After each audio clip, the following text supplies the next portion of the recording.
Okay, so in the center of the grammar wheel, in this inner circle, you see the word object. So what we're going to do is look between here and here.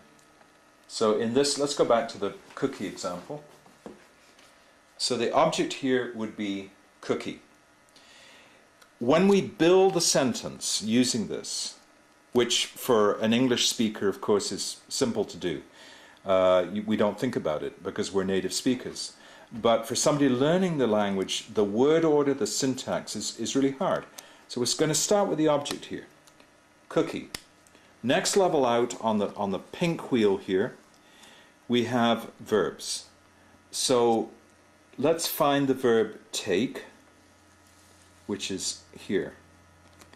The next level out, you can see here in my very basic prototype, is the word subject.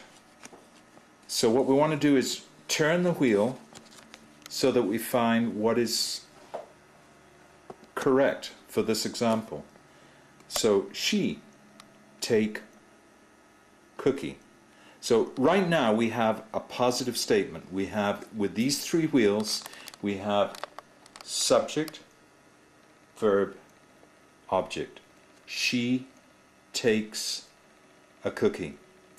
Okay, what I'm about to explain to you I think is completely original. I have never seen it anywhere, and I know the grammar books very well. I know the literature very well. And that is what I have discovered is a way to make this very simple to understand using these wheels. So if I'm teaching a beginner, I'm going to start off with something like this, and I'm going to say, do you see now that we have a sentence? She takes a cookie, or she reads a book, or she blows some bubbles. But the next step is to go to what are called yes-no questions. And yes-no questions, we're now going from not just a statement, we're going to a question. So look at this dark blue ring here, and you will see, it may be hard to see, but hopefully you can. Here we have do, does. So read in from here, and we now have does she take a cookie? Let me move it around to there, and we have did she take a cookie? So now we can get into the difference between past and present and future that is so hard and so important for a language learner to get a hold of. What is the difference between meaning the present, the past, and the future? Let me move it around again. It's hard to read here. I can hardly read it myself. Will she take a cookie? Underneath says going to. So, is she going to take a cookie? Did she take a cookie? Does she take a cookie? Okay, I think we need to take a pause, and then the last explanation of the wheel is going to be the outside ring here, which are called WH questions. So we'll be back in a second. Before we look at the outside ring, I'd like you to notice that there are 1, 2, 3, 4, 5 rings, or 5 wheels. Before we look at the 5th wheel, the outside wheel, I'd just like to complete what I was saying about the 4th wheel. Before we talked about the example of did she take a cookie, which we would call a yes-no question. But what I've also fitted in on this ring, and what works when I manipulate it, is they're called helper verbs, can and could and must and should. So if the camera can pick this up right now, what you will see, disregard the outside ring. You work from outside inwards, and what you will see is a question that makes complete sense in English. It's a yes-no question. Rather than it being did she take a cookie yesterday, or did she take a cookie last week? We now have should she take a cookie.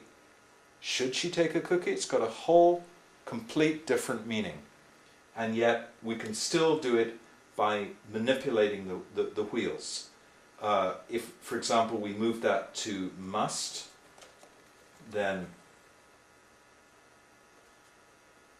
must she take a cookie? Are you kidding? She's 300 pounds. No, she shouldn't. No, in the picture she's very slim. But we could use should, we could use must.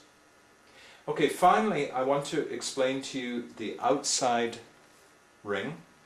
And on the outside ring we have what are called WH questions. They're called WH questions because you can see the ones in blue here all begin with WH. Who, what, when, where, why. These don't begin with WH, but they're still called WH questions. How often, how long, how far. And now you see we move into the color red, and we have what kind of, whose, how many, how much. Okay, let me show you how that would work. Let's get that card again.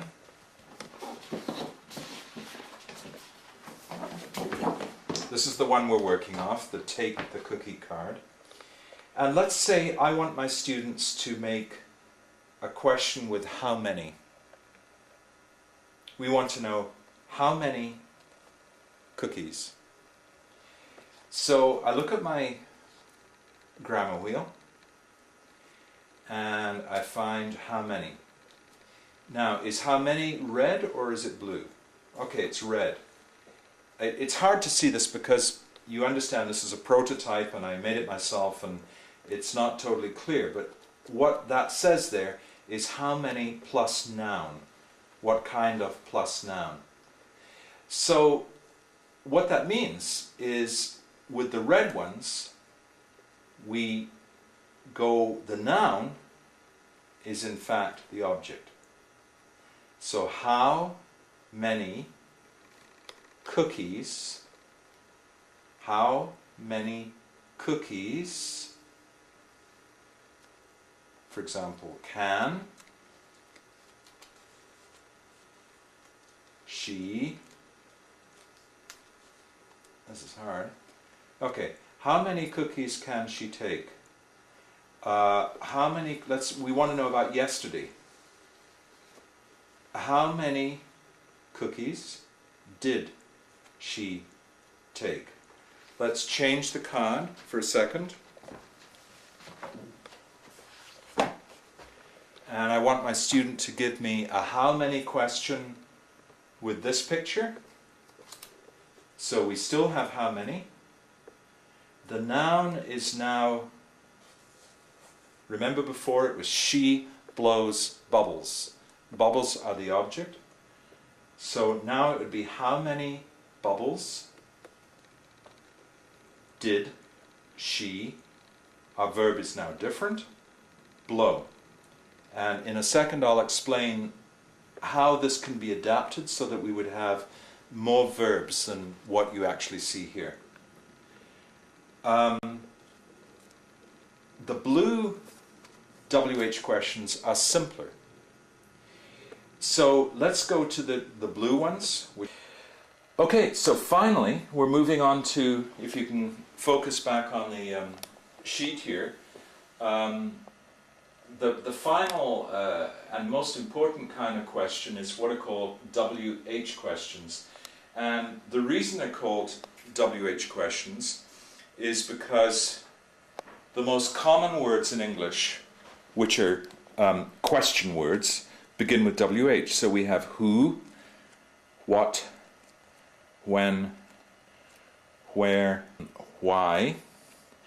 Now we have these ones here which don't begin with WH, but they're still called WH words. How often, how long, how far, and then we have what kind of, whose, how many, how much, and back to who again.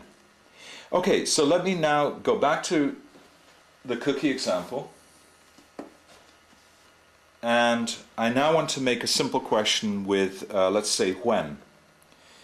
Okay, here's when. How do we say this? We want to ask about yesterday. So we've got the past. So I would tell my students in the past tense we need to find did. That's the auxiliary. So we move it around. When did she take a cookie? When did she take a cookie? Somebody learning English, this fourth ring, 1, 2, 3, 4, is the hardest of all to learn. And typically somebody learning English would say, when she take cookie. And this makes it much, much easier to understand that we need an auxiliary here. When did she take a cookie?